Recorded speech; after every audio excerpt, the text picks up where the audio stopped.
Good morning అండి అందరికీ. ఎవరైతే నిరుద్యోగులు ఉద్యోగాల కోసం ఎదురు చూస్తున్నారో, ముఖ్యంగా బ్యాంకు ఉద్యోగాలు కలగా భావించే ఉద్యోగులు ఎవరైతే ఉన్నారో వారందరికీ ఒక గుడ్ న్యూస్ అనే చెప్పాలి. ఎందుకంటే ఐబీపీఎస్ 6,128 బ్యాంకు ఉద్యోగాలండి 2024 సంవత్సరానికి గాను ఈ బ్యాంకు ఉద్యోగాలన్నీ రిలీజ్ చేయడం జరిగింది. సొంత రాష్ట్రంలోనే జాబ్ ఉంటుంది, తెలుగులోనే ఎగ్జామ్ ఉంటుంది. సొంత రాష్ట్రంలో మనకు తెలిసిన బ్యాంకులోనే మన భాషలోనే ఉంటుంది. ఎగ్జామ్ కూడా ప్రిలిమ్స్ వచ్చేసరికి మన పక్కన ఉన్న సెంటర్లే, దగ్గరలోనే ఉన్న సెంటర్లే ఉంటాయి. ఇది వచ్చేసరికి అఫీషియల్ నోటిఫికేషన్ అండి. మనకి institute of banking personnel selection IBPS వాళ్ళు notification for CRP clerks 14 common recruitment process for recruitment of clerks 2025-26 సంవత్సరానికి కానీ ఇవి క్లర్క్ పోస్టులు 6,128 పోస్టులు భర్తీ చేయడానికి గవర్నమెంట్ అనేది అఫీషియల్గా ప్రకటించినటువంటి నోటిఫికేషన్లు. ఇది ఎలా అప్లై చేయాలి ఇవన్నీ కూడా ముందు వీడియోలో చెప్తాను. ఇదైతే చాలా మంచి జాబ్స్ అని చెప్పేసి నేను అనుకుంటున్నాను. ఎస్పెషల్గా డిగ్రీ క్వాలిఫికేషన్తో ఏదైనా డిగ్రీ చదివిన వారికి ఈ ఎగ్జామ్స్ అనేటువంటివి బాగా హెల్ప్ఫుల్ అవుతాయి అని చెప్పేసి నా ఒపీనియన్. నోటిఫికేషన్ కూడా డిస్క్రిప్షన్లో ఉంటుంది, ఇన్ఫర్మేషన్ కోసం చూడండి.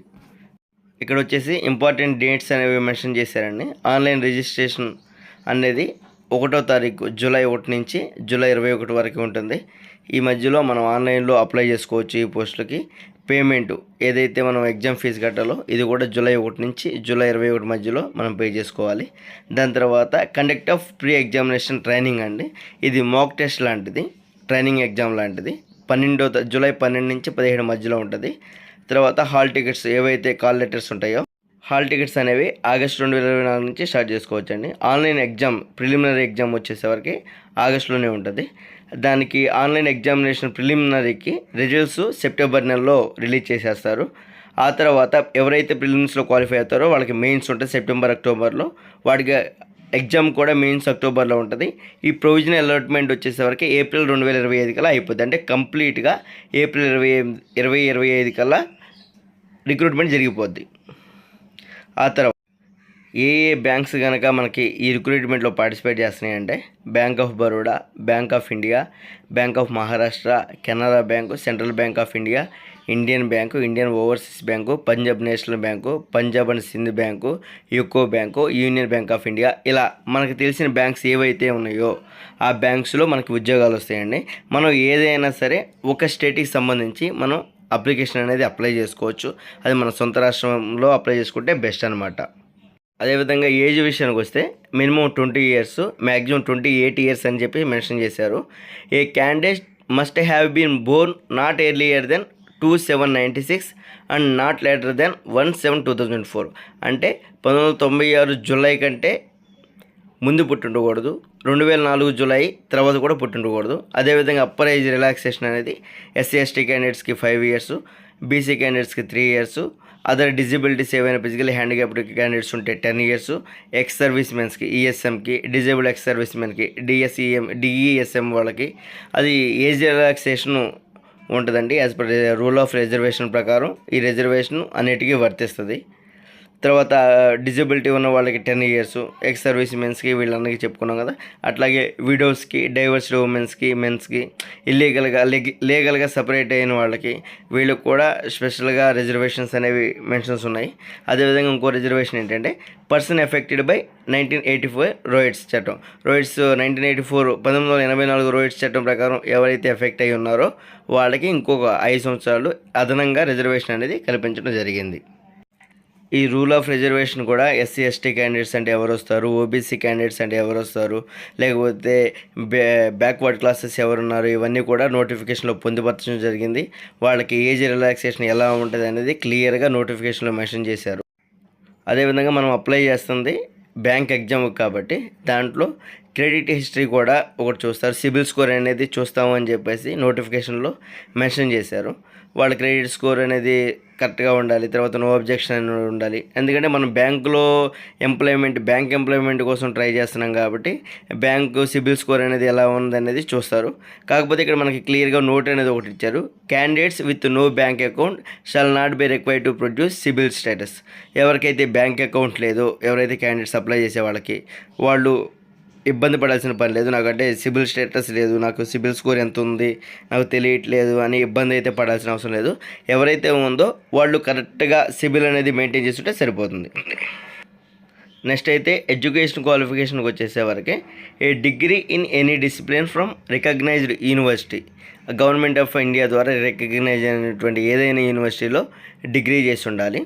ఓకే, దాంతోపాటు valid mark sheets, degree certificates, ఎక్కడైతే డిగ్రీ చేశాడో ఇవన్నీ ఉండాలి. దాంతోపాటు ఇంకొకటి ఏంటంటే కంప్యూటర్ లిటరసీ కూడా ఉండాలి. కంప్యూటర్ లిటరసీ అంటే operating and working knowledge in computer system mandatory. దాన్ని ఆపరేట్ చేయడం, దాని మీద వర్క్ చేయడం అనేది మ్యాండేటరీ. అలాగే ఏదైనా ఒక డిగ్రీలో ఏదైనా ఒక సబ్జెక్టు కంప్యూటర్కి సంబంధించింది ఉన్న వాళ్ళు దీనికి అర్హులు. డిగ్రీలో కానీ, ఇంటర్మీడియట్లో కానీ, హై స్కూల్ స్టడీస్లో కానీ ఏదైనా సరే. అప్లికేషన్ ఫీజు విషయానికి వస్తే అప్లికేషన్ ఫీజు అనేది ఎస్సీ, ఎస్టీ, పీడబ్ల్యూడీ క్యాండిడేట్స్కి, ఎక్స్ సర్వీస్ మెన్స్కి, డిజేబుల్డ్ ఎక్స్ సర్వీస్ క్యాండిడేట్స్కి, ఈ 5 కేటగిరీ వాళ్ళకి 175 రూపాయలండి. అదర్ కేటగిరీస్ ఎవరైతే ఉన్నారో వాళ్ళకి 850 రూపీస్ అనేది ఎగ్జామినేషన్ ఫీజుగా ఉంది. ఈ ఎగ్జామినేషన్ ఫీజును కూడా మనం ఏదైతే అప్లికేషన్ చేసుకుంటామో అప్లికేషన్ డేట్స్లో మాత్రమే, అంటే 1/7/2024 నుంచి 21/7/2024 మధ్యలో మనం పే చేసుకోవాలని. పే చేసుకుని మనం ఏదైతే మోడ్లో ఎగ్జామ్ ఫీజు అనేది పే చేస్తామో అప్పుడు సర్వీస్ ఛార్జెస్ మేబీ యాడ్ అవ్వచ్చు, కానీ అప్లికేషన్ ఫీజులు మాత్రం ఇవే ఉంటాయి. తర్వాత స్ట్రక్చర్ ఆఫ్ ఎగ్జామినేషన్ అంటే ప్రిలిమినరీ ఎగ్జామ్లో మనకి ఎలా ఉంటుంది ఏంటిది అని చెప్పేసి ఉంటుంది. ప్రిలిమినరీ ఎగ్జామ్లో వచ్చేసరికి ఇంగ్లీష్ లాంగ్వేజ్ ఉంటుందండి, అది ఇంగ్లీష్లోనే ఉంటుంది. నెంబర్ ఆఫ్ క్వశ్చన్స్ వరకు 30 ఉంటాయి, వాటికి 30 మార్క్స్ 20 మినిట్స్లో కంప్లీట్ చేయాలి. తర్వాత న్యూమరికల్ ఎబిలిటీ, ఇది బోత్ ఇంగ్లీషు, తెలుగు, మనం ఏదైతే లాంగ్వేజ్ సెలెక్ట్ చేసుకుంటామో ఆ లాంగ్వేజ్లో వస్తుంది. 35 క్వశ్చన్లు ఉంటాయి, 35 మార్కులు, 20 నిమిషాల టైం. రీజనింగ్ ఎబిలిటీ కూడా ఉంటుంది, దానికి కూడా మనం ఏదైతే లాంగ్వేజ్ ఉంటుందో ఆ లాంగ్వేజ్లో వస్తుంది. 35 క్వశ్చన్లు, 35 మార్కులు, 20 నిమిషాల టైం. టోటల్గా వచ్చేసేవరకు 100 క్వశ్చన్లు ఉంటాయండి, 100 మార్కులు. ఒక 1 అవరే ఉంటుంది టైము. 1 అవర్లో ఈ ప్రిలిమినరీ ఎగ్జామ్ అనేది మనం కంప్లీట్ చేయాల్సి ఉంటుంది. అదే మెయిన్స్ ఎగ్జామ్ వచ్చేసరికి కొంచెం డిఫరెంట్గా ఉంటుంది. ఎవరైతే ప్రిలిమ్స్ క్వాలిఫై అయ్యారో వాళ్ళు మెయిన్ ఎగ్జామ్కి ఎలిజిబుల్ అవుతారు. ఇవి వచ్చేసరికి ఆబ్జెక్టివ్ టైపే ఉంటుంది. జనరల్ ఫైనాన్షియల్ అవేర్నెస్ అనేది ఒకటి ఉంటుంది, అది తెలుగు, ఇంగ్లీష్ 2 మీడియాలో ఉంటుంది. 50 క్వశ్చన్స్ వస్తాయి, 50 మార్కులకి 35 మినిట్స్ 35 నిమిషాల టైం ఉంటుంది. జనరల్ ఇంగ్లీష్ అయితే ఉంటుంది, అది ఓన్లీ ఇంగ్లీష్లోనే ఉంటుంది. 40 క్వశ్చన్లు ఇస్తారు, దాని నుంచి 40 మార్కులు, 35 నిమిషాల time. Reasoning ability, computer aptitude అనేది ఉంటుంది, ఇది బోత్ ఇంగ్లీషు, తెలుగు మీడియాలో 2 మీడియాలో ఉంటుంది. 50 క్వశ్చన్లు వస్తాయి, 1 గంట టైం ఉంటుంది, 60 నిమిషాలు. 45 నిమిషాలు ఉంటుంది, 60 మార్కులకి. ఇది క్వాంటిటేటివ్ యాప్టిట్యూడ్ వచ్చేసరికి 2 మీడియాల్లో ఉంటుంది, 50 క్వశ్చన్లు, 50 మార్కులు, 45 నిమిషాలు. ఈ ఎగ్జామ్కి వచ్చేసరికి మనకు ఇంకో బెనిఫిట్ ఏంటంటే మన సొంత రాష్ట్రంలో మన సొంత భాషలో కూడా మనం ఎగ్జామ్ రాసుకోవచ్చండి. మన ఆంధ్రప్రదేశ్కి వచ్చేసరికి ఇంగ్లీషు, హిందీ, తెలుగు ఈ 3 భాషల్లో మనం ఎగ్జామ్ ఒక లాంగ్వేజ్ అనేది సెలెక్ట్ చేసుకోవచ్చు. ఇంగ్లీష్ అనేది డిఫాల్ట్గా ఇంగ్లీష్ ఎగ్జామ్కి ఉంటుంది. దాంతోపాటు సెకండ్ లాంగ్వేజ్ కింద మనం హిందీ అయినా సెలెక్ట్ చేసుకోవచ్చు, తెలుగు అయినా సెలెక్ట్ చేసుకోవచ్చు. ఏదైనా ఒకటి సెలెక్ట్ చేసుకున్నప్పుడు ఇంగ్లీష్తో పాటు ఈ భాషల్లో కూడా ఉంటుంది. అంటే ఎవరైతే తెలుగు మీడియం స్టూడెంట్స్ ఉన్నారో వాళ్ళకు కూడా చాలా ఒక మంచి అవకాశంగా దీన్ని చూసుకోవచ్చు.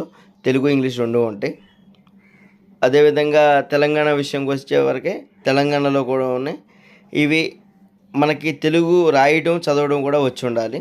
తెలంగాణ విషయంకి వచ్చేవరకే తెలంగాణలో ఇంగ్లీషు, హిందీ, తెలుగు, ఉర్దూ, ఈ ఉర్దూ కూడా వాళ్ళు యాడ్ చేశారు. తెలంగాణకు వచ్చేసేవరకే ఏదైనా లాంగ్వేజ్, మనం ఇంగ్లీష్ అనేది కామన్ లాంగ్వేజ్గా ఉంటుంది, ఎందుకంటే ఇంగ్లీషు ఎగ్జామ్ అనేది ఇంగ్లీష్లోనే జరిగేది. అది దాంతోపాటు తెలుగు. ఇక్కడికి వచ్చేసేవరకే మనకి నెగిటివ్ మార్కింగ్ కూడా ఉంటుందండి. నెగిటివ్ మార్కింగ్ ఏంటంటే 0.25 మార్క్స్. మనం ఏదైతే అటెంప్ట్ చేస్తామో అటెంప్ట్ చేసిన వాటిలో ఒకవేళ కనుక మైనస్ నెగిటివ్లో అది కనుక రాంగ్ ఆన్సర్ అయితే 0.25 మార్క్స్ అనేది డిటెక్ట్ అవుతాయి. ఇఫ్ ఇన్ కేస్ మనం కనుక ఆ క్వశ్చన్ మనం టచ్ చేయకుండా వదిలేస్తే మనకు మార్క్స్ ఏమి డిటెక్ట్ అవ్వు. అలాగే కట్ ఆఫ్ స్కోర్ కూడా మనం మెయిన్స్ ఎగ్జామినేషన్లో ఈ కట్ ఆఫ్ స్కోర్ అనేది చూస్తాము. ఎందుకంటే ఆ స్టేట్కి సంబంధించి ఎన్నైతే వేకెన్సీస్ ఉన్నాయో, ఎంతమంది అయితే క్యాండిడేట్స్ అప్లై చేశారో ఆ వేకెన్సీలు వీటిని బేస్ చేసుకుని కట్ ఆఫ్ స్కోర్ అనేది మెన్షన్ చేస్తారు అప్పుడు. అంతేగాని కట్ ఆఫ్ స్కోర్ అనేది మనకి ఇక్కడ మెన్షన్ చేయలేదు. ఇక్కడ ఇచ్చారండి. Each candidate will be required to obtain minimum score in each test of the online main examination. ఈ ఆన్లైన్ మెయిన్ ఎగ్జామినేషన్లో మినిమం స్కోర్ అనేది మనం ఖచ్చితంగా అక్వైర్ చేయాలని చెప్పేసి ఇచ్చారు. ఈ మినిమం స్కోర్ అనేది మనకున్న వేకెన్సీని బట్టి వీటిని బట్టి వాళ్ళు డిసైడ్ చేస్తారని చెప్పేసి క్లియర్గా మెన్షన్ చేస్తారు. ఇదేంటంటే marks obtained in the online main examination only will be consider for final merit list. మనం ఏదైతే ఆన్లైన్ మెయిన్ ఎగ్జామ్ రాస్తామో దాంట్లో వచ్చిన మార్క్స్ని బేస్ చేసుకుని మాత్రమే ఫైనల్ మెరిట్ లిస్ట్లో ఉంటాయి. అంతేగాని మనం రాసిన మోక్ టెస్ట్లో వచ్చిన మార్క్స్ని, లేకపోతే ఇంకా మన పెర్ఫార్మెన్స్, మన హై స్కూల్లో 10th క్లాస్లో వచ్చిన మార్క్స్ని బేస్ చేసుకుని మెరిట్ లిస్ట్ అనేది రావడం జరగదు.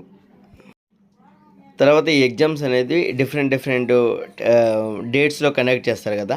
ఈ ఎగ్జామ్స్కి సంబంధించి నార్మలైజేషన్ అయితే ఉంటుందని చెప్పేసి వీళ్ళు క్లియర్గా మెన్షన్ చేశారండి. The corrected scores obtained by each of the candidates in different sessions will be normalised using equi percentile మెథడ్ని ఉపయోగించి నార్మలైజేషన్ అయితే చేస్తారు. Scores up to 2 decimal points అనేది కరెక్షన్ చేస్తారండి. ఎగ్జామినేషన్ సెంటర్కి వచ్చేసరికి online prelims exams, main exams మన స్టేట్లోనే జరుగుతాయి. ఈ అప్లికేషన్ ప్రొసీజర్ వచ్చేసరికి మనం ఆన్లైన్లో ఐబీపీఎస్ ఆన్లైన్లో మనం అప్లై చేసుకోవచ్చు. దీనికి అప్లికేషన్ ఫీజు వచ్చేసరికి ఆల్రెడీ ప్రీవియస్గా డిస్కస్ చేసుకున్నాం కదా, 175 rupees for SC ST PWD క్యాండిడేట్స్కి, 850 రూపీస్ అదర్ క్యాండిడేట్స్కి. Bank transaction charges, online payment application fee ఇవన్నీ ఉంటాయి అన్నమాట. ఇవి అప్లై చేయడానికి రిక్వైర్మెంట్స్ ఇవన్నీ కూడా నెక్స్ట్ ఇంకొక వీడియో చేస్తానండి. వీడియో చేసి ఎలా అప్లై చేయాలి స్టెప్ బై స్టెప్ అనేది మీకు క్లియర్గా ఇన్ఫర్మేషన్ అనేది షేర్ చేయడం జరుగుతుంది. టెన్షన్ ఏం లేదు. అంటే 2వ తారీఖు నుంచి స్టార్ట్ అయింది, కేవలం ఇంకా 20 రోజులు మాత్రమే ఉంది కాబట్టి కొంచెం త్వరగా అప్లై చేయాలనుకున్న వాళ్ళు ఎవరైనా ఉంటే అప్లై చేసుకోండి. ఇది ఒక మంచి అవకాశంగా భావించి అప్లై చేయండి. ఫైనల్గా వేకెన్సీల విషయానికి వస్తే మన సొంత రాష్ట్రమైన ఆంధ్రప్రదేశ్లో వచ్చేసరికి 125 పోస్టులు దాకా ఉన్నాయండి. 125 పోస్టులు దాకా ఉన్నాయి. టోటల్గా 105 పోస్టులు అయితే మెయిన్ ఎగ్జామ్కి ఉన్నాయి. ఆ తర్వాత ఫిజికల్లీ హ్యాండిక్యాప్డ్ కానీ, లేకపోతే ఎక్స్ సర్వీస్ మెన్స్కి కానీ, డిజేబుల్డ్ ఎక్స్ సర్వీస్ మెన్స్కి కానీ, లేకపోతే ఇలా రిమైనింగ్ కేటగిరీకి సంబంధించిన వాళ్ళకి సంబంధించి ఈ యొక్క 20 పోస్టులు అనేది ఇవి ఉన్నాయి. 105 పోస్టులు అనేది జనరల్ కేటగిరీలో కానీ, రిజర్వేషన్లో కానీ, SC ST BC EWS candidate సంబంధించినటువంటి రిజర్వేషన్లో ఇవి ఉన్నాయి. తెలంగాణకు వచ్చేవరకే 104 పోస్టులు మామూలుగా ఉన్నాయి. అలా కాకుండా అవి కాకుండా ఇంకా ఎక్స్ట్రాగా ఒక 20 పోస్టులు అనేది కలుస్తున్నాయి. ఇవి కూడా 125 పోస్టులు తెలంగాణలో, 125 పోస్టులు ఆంధ్రాలో. టోటల్గా చూసుకుంటే 250 పోస్టుల దాకా మన 2 తెలుగు రాష్ట్రాల్లో ఉన్నాయండి. ఇవి ఒక మంచి జాబ్స్గా మనం చూసుకోవచ్చు. మన తెలుగు రాష్ట్రాల్లో మంచి జాబ్స్. ఇంత అవకాశం ఇంకా రాదు. Already IBPS RRB exam notification కూడా రిలీజ్ అయింది. ఇదైతే అఫీషియల్గా విత్ డేట్స్తో సహా మనకి ఎప్పుడు ఎగ్జామ్ పెడతారు, ఎప్పుడు రిక్రూట్మెంట్ ఇవన్నీ కూడా ఇచ్చారు. ఇది ఒక మంచి నోటిఫికేషన్ అండి. ఇది చూసుకుంటే ఎగ్జామినేషన్ సెంటర్స్కి మన ఆంధ్ర తెలంగాణ వాళ్ళు కూడా ఎక్కడికో వెళ్ళాల్సిన పని లేదండి. ప్రిలిమినరీ ఎగ్జామ్ వచ్చేవరకే మనకు దగ్గరలోనే, అంటే అనంతపురం, ఏలూరు, గుంటూరు, విజయవాడ, కడప, కాకినాడ, కర్నూలు, నెల్లూరు, ఒంగోలు, రాజమండ్రి, శ్రీకాకుళం, తిరుపతి, విశాఖపట్నం, విజయనగరం, అంటే ఒక బస్సు ఆర్డర్లో ఉన్నట్టుంది. చాలా దగ్గర సిటీస్లో మనకి ఒక గంటలో వెళ్ళిపోయేంత సిటీస్లోనే అన్ని ఎగ్జామినేషన్ సెంటర్స్ ప్రిలిమినరీ ఎగ్జామ్స్ ఉన్నాయి. మెయిన్కి వచ్చేసరికి గుంటూరు, విశాఖపట్నం అట్లా పెద్ద సెంటర్లో మెన్షన్ చేశారు. తెలంగాణ వాళ్ళకి వచ్చేసరికి మెయిన్స్ ప్రిలిమ్స్ వచ్చేవరకు హైదరాబాదు, సికింద్రాబాదు, కరీంనగర్, ఖమ్మం, మహబూబ్నగర్, వరంగల్ ఈ 4 చోట్ల ఇట్లా ఇచ్చాడు. అదే మెయిన్స్ వచ్చేవరకు హైదరాబాదు, సికింద్రాబాదు, కరీంనగర్ ఈ 2 చోట్ల మాత్రమే మెయిన్ ఎగ్జామ్స్కి సెంటర్స్ అనేవి మెన్షన్ చేశారు. ఇదేనండి ఈ నోటిఫికేషన్కి సంబంధించి క్లియర్ ఇన్ఫర్మేషన్. ఇంకా ఏవైనా డౌట్స్ ఉంటే ఒకసారి మీరు కామెంట్ సెక్షన్లో మెసేజ్ చేయండి, ఖచ్చితంగా రిప్లై ఇస్తాం. ఇది ఒక మంచి నోటిఫికేషను. ఎందుకంటే 6128 పోస్టులు అంటే చిన్న విషయం కాదు. అది మన సొంత రాష్ట్రంలోనే ఆంధ్రాలో కానీ తెలంగాణలో కానీ మొత్తం 200 దాకా పోస్టులు ఉన్నాయి. డిగ్రీ అర్హతతో డిగ్రీ చేసిన ఎవరైనా సరే తెలుగు మీడియం అయినా ఇంగ్లీష్ మీడియం అయినా అప్లై చేసుకోవచ్చు. ఇన్ఫర్మేషన్ నచ్చినట్టయితే లైక్ చేయండి, కామెంట్ చేయండి. మన ఛానల్ని సబ్స్క్రైబ్ చేసి, మేము చాలా కష్టపడి చేసాం, అంటే ఎక్కువ టైం పడుతుంది ఫస్ట్ టైం చేసినా సరే. మీకు నచ్చినట్టయితే సబ్స్క్రైబ్ చేసి ఒక కామెంట్ చేయండి. Thank you. జై హింద్.